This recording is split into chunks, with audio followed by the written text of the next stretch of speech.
예, 여러분 어떻게 한 주 동안 비 피해 없이 잘 지내셨는지 모르겠습니다. 신유리입니다. 이해랍니다. 예, 제가 이 비 피해 얘기를 했습니다만 지금 하여간 이 수해를 또 이것이 인재냐 아니냐 이런 얘기들도 많이 나오고 있죠. 그런데 가장 중요한 부분 중에 하나가 뭐냐면 이런 자연재해라든지 또는 재난 문제에 있어서의 가장 주무부서인 행정안전부 이상민 장관에 대한 탄핵이 헌법재판소에서 기각이 됐습니다. 네.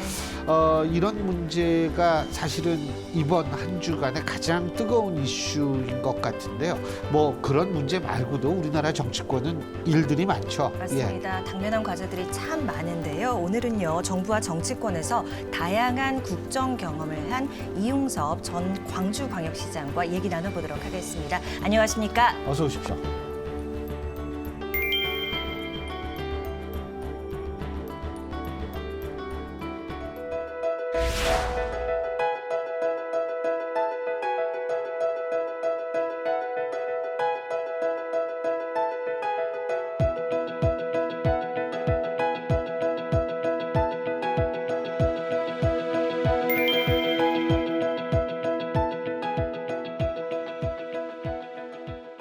이상민 장관 제가 좀 아까 그 탄핵 기각 말씀드렸는데 어떻게 보세요?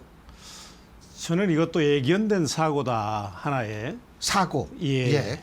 우리 정치의 가장 큰 문제 중에 하나가 정치로 해결할 수 있는 많은 문제들을 사법부에 떠넘기고 사회적 비용을 증가시키고 많은 분열과 갈등을 초래하고 있다는 얘기입니다. 저도 이제 고위공직에 여러 번 있어봤습니다만 고위공직자의 책임은 세 가지거든요. 정치적 책임, 도의적 책임, 법률적 책임. 그러니까 이상민 장관의 경우에는 법률적 책임을 묻기 전에 도의적, 정치적 책임을 물어서 여야가 대화와 협의에 의해서 물러나도록 했더라면 이런 상황이 오지 않았을 거거든요. 근데 결국은 이제 탄핵 심판이 헌법재판소에서 기각되면서 저는 양쪽에 다 부담이 된다고 생각을 합니다. 우선 정부는 159명이라고 하는 소중한 국민들이 생명을 잃었는데도 책임지지 않는 정권. 그리고 민주당의 경우에는 매사를 발목 잡는 식으로 이렇게 걸고 넘어지는 그런 이제 투쟁적인 모습만 이 부각이 돼가지고 서로 이제 많은 부담이 된다고 생각을 하고요.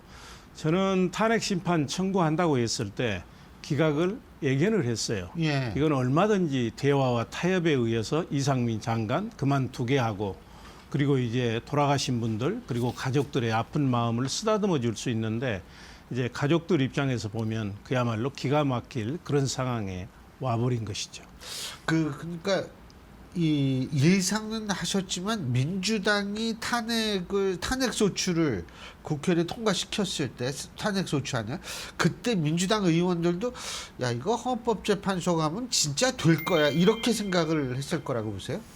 그러니까 이게 대화와 타협을 하지 않고 독주하다 보니까 생긴 거거든요. 예. 행정부에서는 윤석열 대통령이 독주하고 입법부에서는 민주당이 독주하고 저는 민주당이 이게 헌법재판소에 탄핵 심판 청구됐을 때 이건 부메랑이 돼서 민주당에 부담이 될 것이다.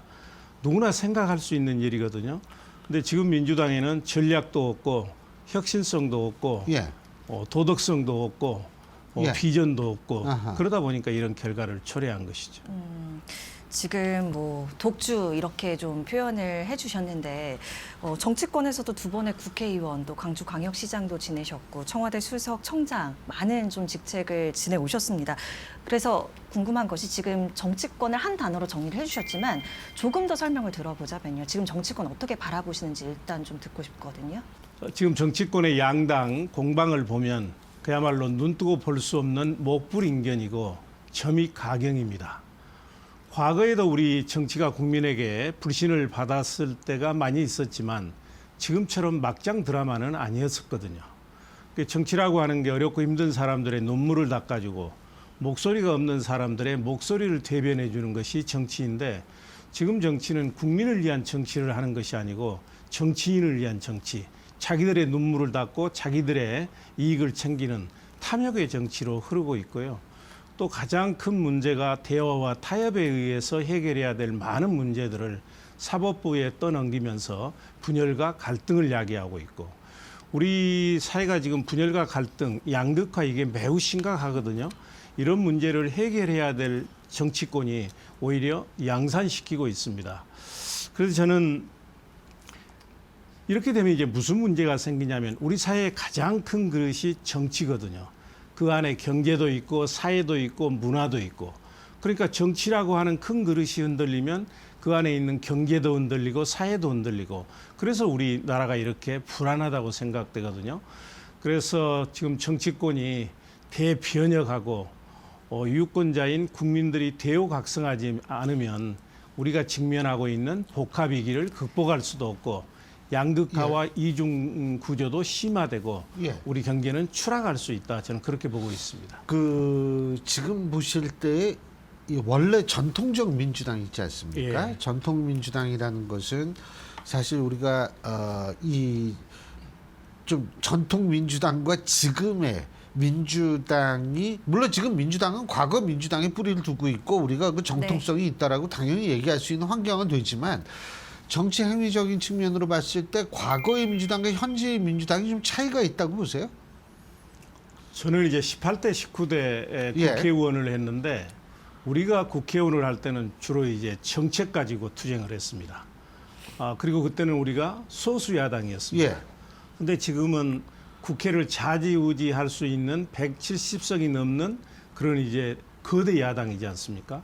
그러면 창조적이고 창의적인 이런 정책과 법률을 가지고 국가의 미래를 설계해야 되는데 그때보다도 오히려 더 투쟁적이 돼버렸어요. 그리고 좀 더 이념적으로 왼쪽에 치우친 면이 있고 아쉬운 부분이죠. 그때는 민생 중산 서민의 정당이고 민생 정당이고 중도 세력을 대변했는데 지금은 약간 왼쪽으로 치우친 감이 있습니다. 과거의 민주당, 현재의 민주당 이렇게 좀 표현을 해주셨는데 뭐 이 차이를 원내에서 의원들이 직접 느껴서인지 뭐 어떤 연유에서인지는 모르겠지만 아까 대변혁이라고도 표현을 해주셨고요. 이 대변혁의 한 줄기가 좀 요새 또 신당 바람이 불고 있지 않습니까? 창당 바람이 불고 있는데 혁신신당을 강조를 하셨거든요. 이 말씀하시는 혁신신당 어떤 건가요? 제가 이제 저는 실은 민주당에서 국회의원도 하고 강주시장을 했는데 새로운 혁신신당을 주장하는 게 다소 문제로 보일 수도 있습니다. 그렇지만 저는 이제 민주당 발전보다는 국가 발전이 더 중요하고 정치인들의 미래보다는 국민의 미래가 더 중요하기 때문에 혁신신당을 주장하고 있는 것이고요. 우리 정치권의 가장 문제라고 하면 그 양당 독과점 진영 정치입니다. 지금 호남은 민주당이 독점하고 있고 영남은 사실상 국민의힘에서 독점하고 있지 않습니까? 예를 들면 호남의 이제 선출직이나 국회의원, 시장은 시민들이 뽑는 게 아니라 민주당이 임명하는 식입니다. 영남도 마찬가지죠. 그리고 영호남을 제외한 수도권의 경우에도 이 양당의 공천을 받지 않으면 당선되기가 어렵습니다. 그러다 보니까 어떤 현상이 빚어지느냐. 정치인들은 우선 공천을 받아야 되니까 국민이 볼 때는 무모할 정도의 충성 경쟁을 하게 되고 당 지도부는 자기 당의 공천을 받아야 당선되니까 오만해지고 유능한 사람을 영입하기보다는 자기 사람 심기에 빠지기가 쉽고 이제 이렇게 되는 것이거든요. 그리고 국민은 선거장에 가면 양자택일의 그런 굴레에서 벗어나기 어렵게 되고 그래서 양당이 1대1 극한 대치 속으로 가게 됩니다. 이 문제를 해결하기 위해서는 저는 혁신신당이 나와서 경쟁체제로 가야 된다. 시장에서도 독점체제가 이루어지면 상품의 가격이 오르고 상품의 품질이 떨어지지 않습니까? 정치도 마찬가지입니다. 독과점 체제가 견고해지면 정당이라고 하는 게 국민을 두려워하지도 않고 자기 이익에 매몰되는 그런 이제 이익 집단으로 변질이 돼버리죠. 근데 이제 제가 얘기하는 혁신신당은 몇 가지 조건을 갖춰야 됩니다. 우선 이념적 스펙트럼에서 보면 극자와 그 우를 제외하고 개혁적 보수 그리고 합리적 이성적 진보가 참여하는 포용적 중도 세력을 대변해야 된다 하는 얘기고요. 그리고 지금은 이제 여러 가지 이제 복합된 위기에 우리가 직면해 있고 변화의 시대입니다. 그러니까 한국적 특수성과 국제적 변화에 기민하게 대처해서 이러한 복합위기를 극복할 수 있는 도덕성과 혁신성과 전문성 있는 사람들이 참여해야 된다는 점이고요. 또 하나 우리가 여기서 경계해야 될 것은 양당에서 공천받기 어려운 사람들이 양당에 대한 국민적 불신을 이용해서 선거용으로 만드는 이런 선거용 정당이 난립돼서는 안 되고 또 양당의 위성 정당이 돼서는 안 될 것입니다. 예. 근데 그 말씀 들어보니까 제가 좀 생각한 게 지금 민주당을 뜯어고치기는 힘들다고 보시는 모양이죠? 지금 민주당의 혁신위원회가 만들어졌습니다. 예, 예. 왜 혁신을 진즉하지 내년 총선을 놔두고 혁신을 합니까? 예. 그래서 이거는 당연히 내년 선거용 저는 혁신이라고 보고요.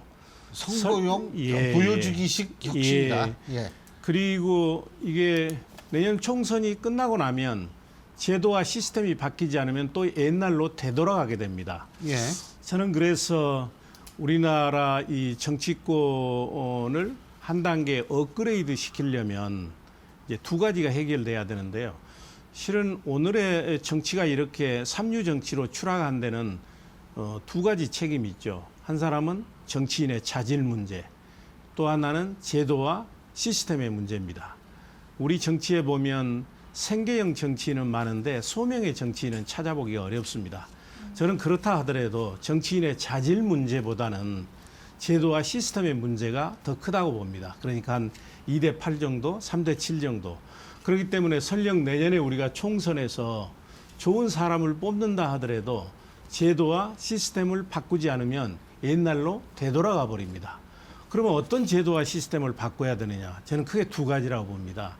하나는 제왕적 대통령제, 두 번째는 양당 독과점 체제.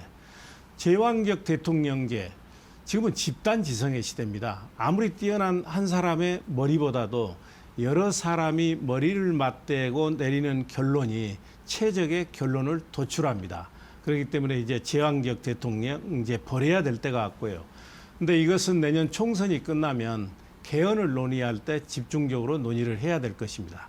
지금 우리가 해야 될 것은 내년 총선에서 어떻게 하면 양당 독과점 체제를 물리치고 경쟁 체제를 도입할 것이냐. 그래서 제가 주장한 게 혁신 신당이 나와야 된다. 예. 그러려면 우선 국회에서 지금 선거법 개정 논의를 하고 있지 않습니까? 그래서 거기에서 부분적으로라도 거대 도시라도 중대선거구제가 도입되고 권역별 비례대표제가 도입되고 또 디지털 시대에 맞게끔 플랫폼 정당을 만들 수 있도록 선거제도가 개편이 되면 저는 제3지대 혁신 정당이 훨씬 더 빠르게 성공할 수 있을 거라고 생각을 하고요. 이것과 상관없이 혁신 정당은 나와야 되기 때문에 저는 우리 사회가 뒷받침을 해줘야 된다. 그런 차원에서 제가 혁신 신당을 주장하는 것이죠. 지금 그 건설교통부 장관 하는 분은 국세청장 했는데 국세청장하고 청와대 혁신수석 하다가 거기서 또 일 잘해가지고 행정자치부 장관 갔다가 거기서 일 잘해가지고 또 자기 임기도 못 채우고 건설교통부로 또 발탁됐지 않습니까? 예. 창의적, 창조적 자세, 도전적 자세를 가지고 있으면요. 설사 대학교 좀 그 이름 없는 데 가도요. 얼마든지 성공할 수 있습니다.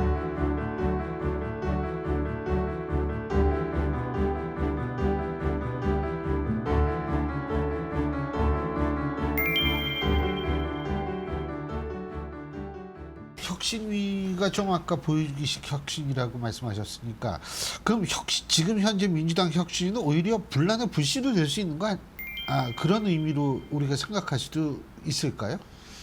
근데 제가 언젠가 인터뷰를 하면서 최근에 예. 앞으로 제가 정치권에서 어떻게 행보할 것인가 묻기 때문에 지금 민주당의 혁신위원회가 꾸려져 있기 때문에 예. 민주당 혁신위원회가 내놓는 혁신 방안을 보고 앞으로 향후의 행보를 결정하겠다 이렇게 얘기를 했습니다. 그렇지만 지금 혁신위가 꾸려진 지 상당한 시간이 흘렀음에도 불구하고 예. 우리가 기대하는 수준의 혁신 방안은 나오지 않고 오히려 내부의 분열과 갈등을 조장하고 있습니다. 아하. 저는 물론 민주당이 혁신위원회를 가동하는 것 자체를 비난하고 싶은 생각은 없어요. 늦게라도 또 내년 총선을 의식해서라도 혁신위를 만드는 것은 잘한 것이죠. 근데 혁신위에서 크게 기대할 것이 없어 보이고, 또한 혁신위에서 좋은 방안이 나와서 그 민주당이 조금 달라지더라도 이건 내년 총선이 끝나면 시스템과 제도가 바뀌지 않으면 옛날로 회귀하기 때문에 제도와 시스템을 양당 독과점 체제에서 이 경쟁 체제로 바꾸어야 된다 하는 것이고요. 이것의 대표적인 성공적인 나라가 독일입니다. 독일은 잘 아시는 것처럼 1949년에 통일이 돼서 그동안 9명의 총리를 배출했지 않습니까? 근데 그 과정을 보면 너무나 우리 교수님이 잘 아시지만 계속 협치와 연정에 의해서 이어져 왔습니다. 그러다 보니까 정권이 바뀌어도 정책이 계속 연속되고 그리고 성과는 축적됩니다. 그러니까 1969년에 3인당의 브란트 총리가 취임하고 나서 동방정책을 얘기했지 않습니까?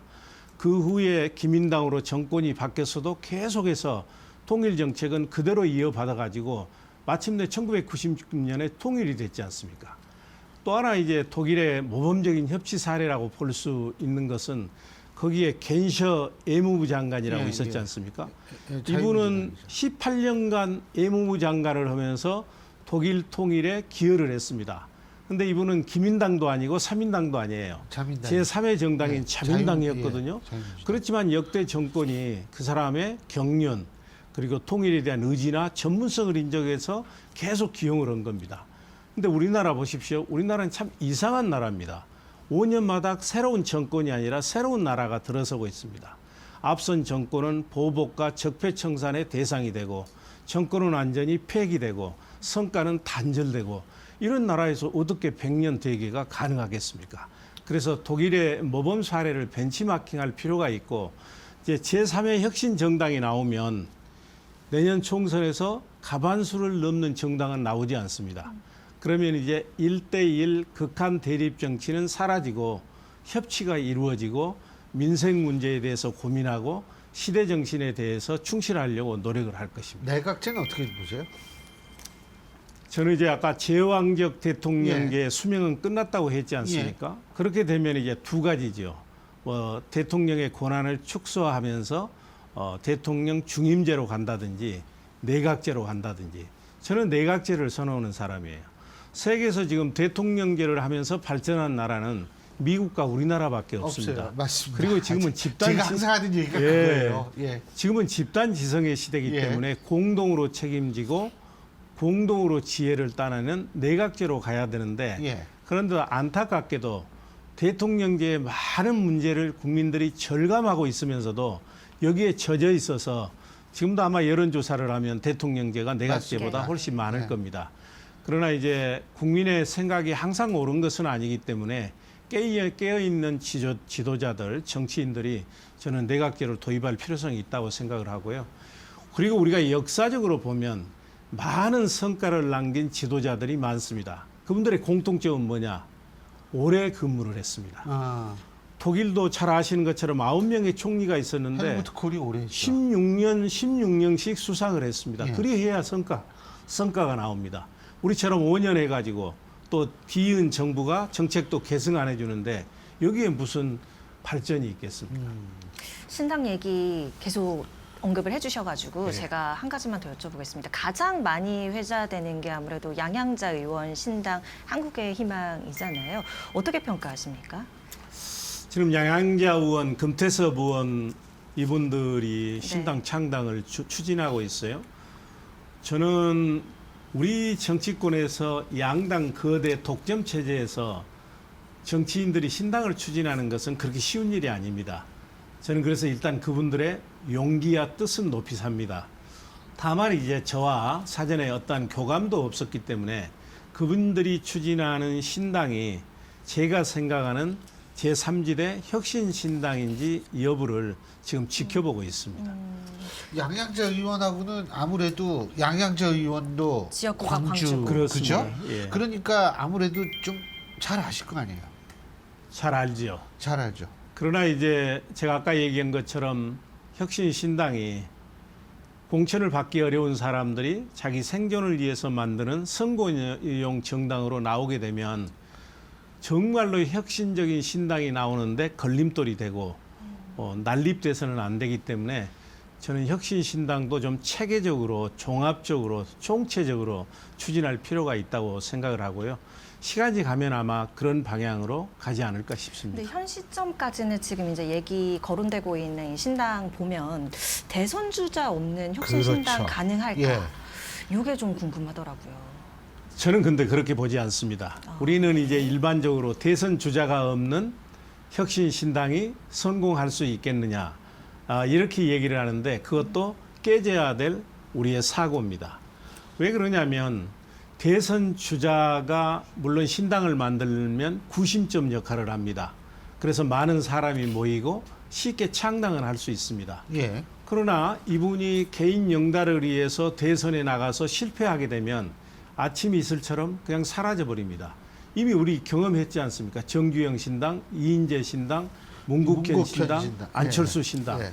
그렇지만 뜻있는 사람들이 대한민국의 정치 미래를 보고 그 선거용 신당이 아니라 가치 중심의 정책 신당을 만들게 되면 저는 훨씬 지속 가능성이 높다고 보고요.